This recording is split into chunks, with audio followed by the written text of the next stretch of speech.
Hi అండి. ఈరోజు మనం ఇడ్లీ బ్యాటర్ కోసం మినపగుళ్ళు, ఇడ్లీ రవ్వ ఎంత క్వాంటిటీలో నానేసుకోవాలో చూద్దాం. అందుకోసం నేను ఒక గ్లాస్ మినపగుళ్ళు అయితే తీసుకున్నాను. ఒక గ్లాస్ మినపగుళ్ళు, మనం ఏ గ్లాస్తో అయితే మినపగుళ్ళు తీసుకుంటున్నామో అదే గ్లాస్తో ఇడ్లీ రవ్వ అనేది తీసుకోవాలండి. ఇప్పుడు ఒక గ్లాస్ మినపగుళ్ళు తీసుకున్నాను కదా, ఇందులోకి నేను 3 గ్లాసుల ఇడ్లీ రవ్వనైతే తీసుకుంటున్నాను.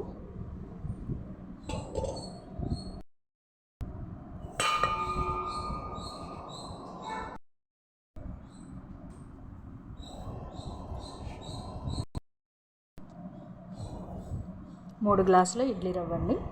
మనం ఏ గ్లాస్తో అయితే తీసుకుంటున్నామో మినపగుళ్ళు అదే గ్లాస్తో ఇడ్లీ రవ్వ తీసుకోవాలి. మినపగుళ్ళు 1 గ్లాసు, ఇడ్లీ రవ్వ 3 గ్లాసులు.